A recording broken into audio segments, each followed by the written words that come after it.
Lalu hadis yang berikut adalah dari Imam Abu Dawud wan Nasai.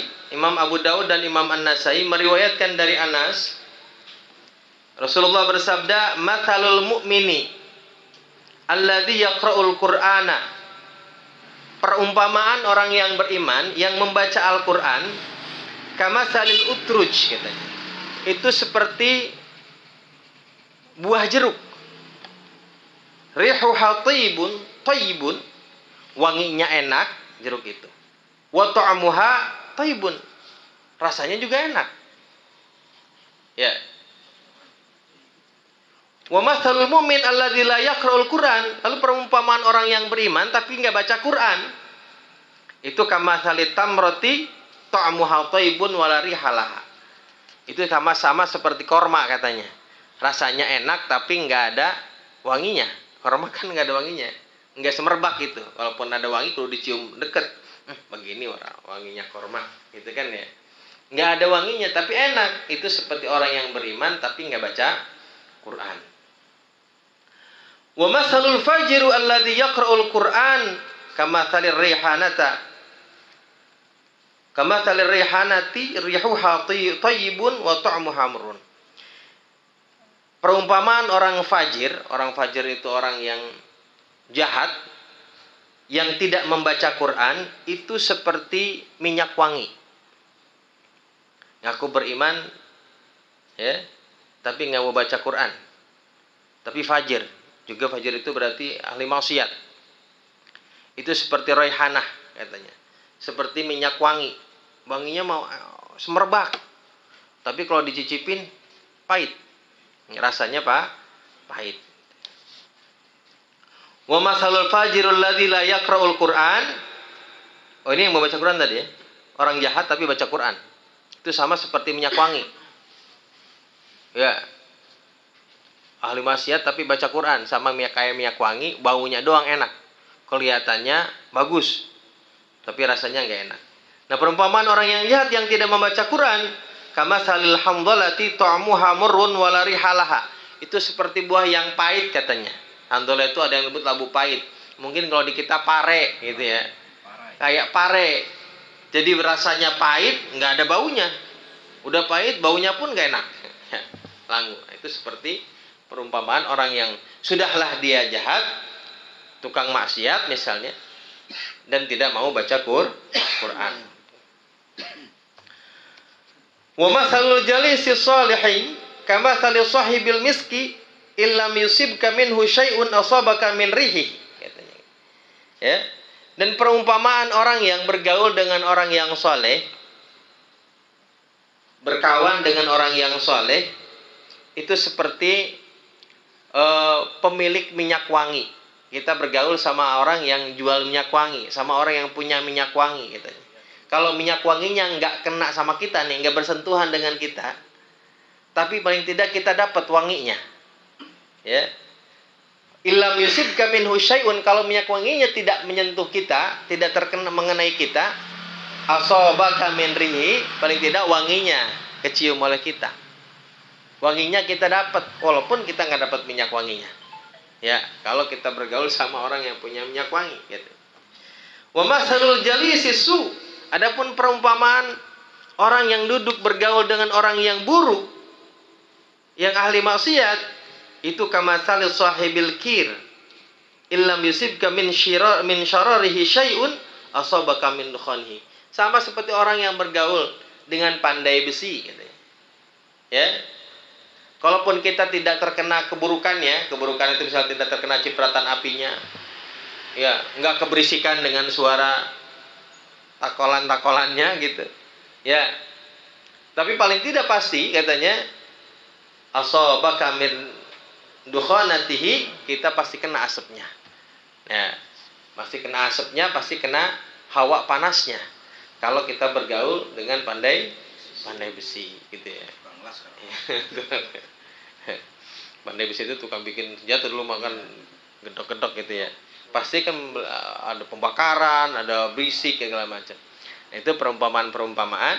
Ini paling tidak kita sebagai orang yang beriman kepada Allah dan Rasulnya menyempatkan diri belajar untuk bisa membaca Al-Quran.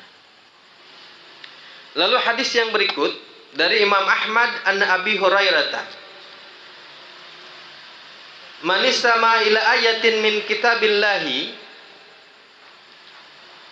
kutibat lahu hasanatun mudha'afatun. Nih, barang siapa yang mendengarkan, kalau tadi membaca, sekarang mendengarkan. Jadi ada sami'a, orang itu kan ada mendengarkan, ada dua. Ada orang yang mendengar sama mendengarkan. Kalau mendengarkan itu kayak begini nih, ngaji, itu dengerin. Memang maksud mendengarkan. Tapi kalau denger, itu orang yang hanya mendengar tanpa maksud untuk mendengar. Ya, kita lagi lewat, orang lagi ngaji, denger mah denger, tapi nggak maksud untuk memperdengarkan.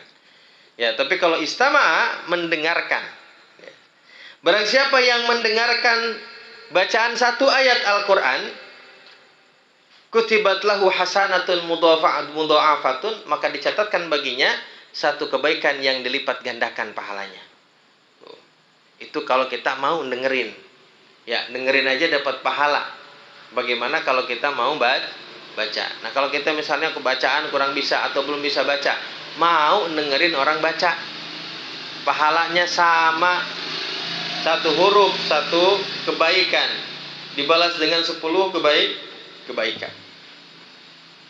Itu yang mendengarkan. Wa man tala ayatan min kitabillah kanat lahu nuran yaumal qiyamah. Dan barang siapa yang membaca satu ayat dari Al-Quran, kanat lahu, maka baginya nuron yaumal qiyamah, cahaya nanti di yaumul qiyamah. Jadi yang mendengarkan dapat pahala, yang membaca mendapatkan keagungan dari Allah Subhanahu wa taala. Ayat yang kita baca menjadi cahaya yang menerangi kita di hari kiamat. Lalu hadis yang berikutnya wa Tabrani, dari Imam At-Tabrani, an Anasin, dari Anas, man 'allama ibnan. Tuh, barang siapa yang mengajarkan anak. Ini ngajarin anak nih. Man 'allama ibnan lahul Qur'an. Barang siapa yang mengajarkan kepadanya Al-Qur'an. Nadharon, dengan melihat. Ghufira lahu ma taqaddama min dzambihi wa ma ta'akhkhar. Maka diampuni dosa-dosanya yang terdahulu dan yang akan datang. Tuh, mengajarkan Al-Qur'an, melihat kepada Al-Quran. Ini namanya benar-benar membaca, mengajarkan membaca. Wa man 'allamahu iyyahu zahiran, dan barang siapa yang mengajarkan Al-Quran kepadanya zahiran, dengan menghafal. Kalau tadi ngajarin membaca, sekarang ngajarin ngapal. Fakullama qara'al ibnu ayatan, maka setiap kali si anak membaca satu ayat, rafa'allahu biha lil abi darajatan, maka Allah akan mengangkat satu derajat untuk ayahnya. Ya, setiap kali satu ayat yang dia baca, maka Allah angkat satu derajat buat orang tuanya. Hatta yantahiya ila akhiri ma mahmil Al-Quran, sampai akhir Al-Quran yang ia baca. Jadi setiap kali baca terus, maka Allah angkat terus derajat orang tua yang anaknya mampu menghafal Al-Quran. Ya, makanya dari sini menjamur tuh pondok-pondok Al-Quran. Setiap orang tua pengen anaknya ngapal Al-Quran. Ya, cuman jangan dipaksain juga. Lihat juga, ini kita sebagai orang tua kan, siapa sih yang gak pengen anaknya hafal Al-Quran. Tapi kita juga harus punya, melihat kemampuan anak nih, kapasitas anak ini mampu atau tidak. Ya, jangan terlalu dipaksakan. Kalau anak nggak mampu, ya ntar akhirnya kita paksain dan lain sebagainya, akhirnya anak malah berbalik, gitu ya, malah kabur, malah nggak mau, malah jadinya akhirnya bisa jadi benci dan lain sebagainya, gitu ya. Ya, makanya nanti lihat juga potensi anaknya, karena tidak semua anak kita Allah berikan karunia kemampuan untuk menghafal Al-Quran dengan baik. Ya, tentu orang tua, kita sebagai orang tua berusaha untuk anak-anak kita bisa menghafal Quran. Ya, nanti pun kalau si anak sudah punya pemikirannya sendiri, lalu dia punya keinginan, maka semuanya tidak ada yang tidak mungkin. Ya, bahkan di usia yang tua pun mungkin saja kita nih dulu mungkin nggak kuat, sekarang karena kita punya semangat yang berbeda, bisa aja tidak ada yang tidak mungkin.